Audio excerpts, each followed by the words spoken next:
Sri Ram Jai Ram Jai Jai Ram, Sri Ram Jai Ram Jai Jai Ram, Sri Ram Jai Ram Jai Jai Ram, Sri Ram Jai Ram Jai Jai Ram, Sri Ram Jai Ram Jai Jai Ram.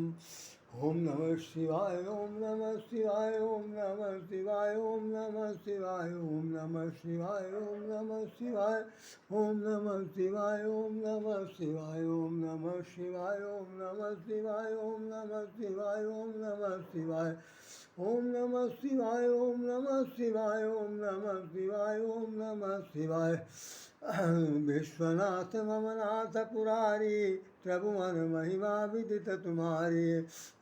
छल विश्वनाथ पर नेहु, राम भगति कर लक्षण हेहु। विश्वनाथ ममनाथ पुरारी, प्रभु मन महिमा विदित तुम्हारी। मंगल भवन अमंगल हारी, द्रवं सुदशरथ यति बिहारी। हर मंगल भवन अमंगल हारी, द्रवं सुदशरथ यति बिहारी। श्री राम जय राम जय जय राम, श्री राम जय राम जय जय राम। ये आज द्विमासीय सावन का अंतिम सोमवार, 8वां सोमवार है। और इस सोमवार के साथ कहना चाहिए कि हमारे कथनानुसार ये उपसंहार का दिवस है, जिसमें हमें सावन के 8वें सोमवार पर अपनी तरफ से जो मुझे भगवान ने ज्ञान दिया है उसकी अभिव्यक्ति करने का यह अवसर प्राप्त। मैं इस संबंध में आज सिर्फ अभी तो संक्षेप में से कहना चाहता हूँ, भूमिका है, केवल इतना ही समझ लीजिए कि उन्होंने भगवान शंकर ने पार्वती जी से उस समय एक बात कही थी जिस वक्त रामायण को ख़त्म कर रहे थे। क्योंकि आपने ध्यान दिया होगा,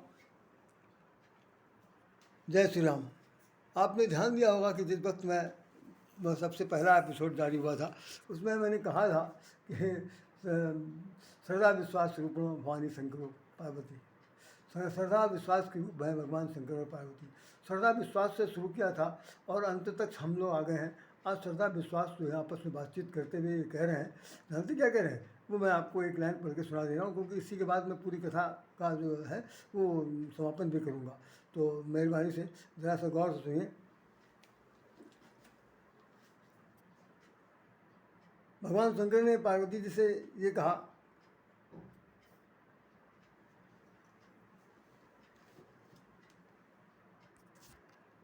भगवान शंकर जी पार्वती से कह रहे हैं कि राम कथा गिरजा में बरनी, राम कथा गिरजा में बरनी, कलिमल समनि मनोमल हरणी, कलिमल समनि मनोमल हरणी। बहुत सुंदर लाइन है, इसमें इसी पर चर्चा होनी चाहिए।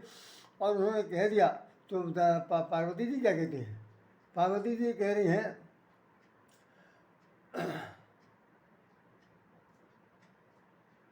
नाथ कृपा मम गत संदेहा, नाथ कृपा मम गत संदेहा, राम चरण उपदेव नवनेहा। पूरे कथा का, पूरे 8 दिन के कार्यक्रम का जो शुभारंभ है और उसका जो समापन अवसर है, उसमें पार्वती जी के द्वारा पूछे गए प्रश्न और जितने भी लोगों के द्वारा पूछे गए प्रश्न थे, उन सभी प्रश्नों के उत्तर की जो सबसे ज़्यादा कहना चाहिए प्रतिनिधित्व करने वाली जो कल्याणी के रूप में देवी हैं, जैसे शिव और शिवा। शिव माने कल्याण, शिवा माने कल्याणी। तो कल्याण और कल्याणी के दोनों के बीच की जो वार्ता है उसमें उन्होंने साफ साफ कह दिया कि हे नाथ, आपकी कृपा से मेरा संदेह दूर हो गया। बहुत बड़ी बात है कि जिस वक्त आदमी के जीवन में ये एक्सेप्टेंस आ जाए कि भाई हमारे अंदर जो जिस तरह की हमेशा इफ़ एंड बट था, तरह तरह की भ्रम थे, या भगवान है कि नहीं है, भगवान है तो कहाँ है और इस रूप में है या नहीं है, दुनिया भर की जैसी बातें लोग चर्चा में करते रहते हैं। आज भी ये ज्वलंत प्रश्न बना हुआ, उसके उत्तर में जो माता पार्वती कह रही हैं कि नाथ कृपा मम गत संदेहा, राम चरण रत उपजो नेहा। मेरे हृदय में अब राम के चरण के प्रति संदेह वो नेहा मतलब प्रेम उत्पन्न हो गया। तो ठीक इससे ऊपर भगवान शंकर ने कह दिया उनको कि मन कामना सिद्ध नर पावा, जे यह कथा कपट तज गावा।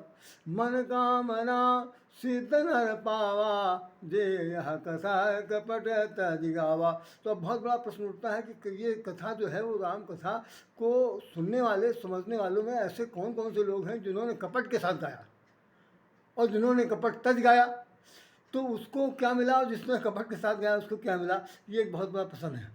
चलिए कल हम लोग इस पर चर्चा करेंगे। कल क्या मैं दूसरा जो एपिसोड बनेगा, आज तो भाई मैं अपने आप को असमंजस पाता हूँ, क्योंकि मेरी जो जैसा कई बार हमने आपको बताया कि व्रत रहने की वजह से शारीरिक क्षमता में बहुत बड़ी ह्रास होता है। तो कल आपको इसका जो पूर्ण आहुति है वो मैं निश्चित रूप से दूंगा, क्योंकि सावन भी परसों ख़त्म हो जाएगा, तो हमें सावन से पहले ही इस बात को समापन कर देना है। तो तब तक के लिए आप लोग यही समझ के रहिए कि मन कामना सिद्ध नर पावा, उसी व्यक्ति को उसके मनोकामना की सिद्धि प्राप्त हो सकती है जो राम की भक्ति जो करना चाहता है वो कपट तज गावा। इस कथा को कपट के साथ, कपट को त्याग करके गाता है।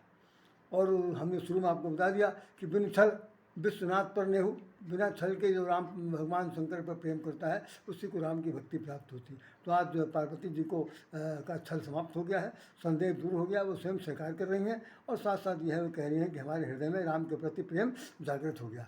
तो आपके हृदय में प्रेम जागृत हो, आपको ये आठों सावन के जो सोमवार गुजरे हैं ये फलीभूत हों, मेरी यही प्रार्थना रहेगी। और ये भी ध्यान समझ लीजिए कि ये अब तीसरे साल फिर यह अवसर आएगा जिसमें अधिमास के अंतर्गत 8 सावन मिलेंगे।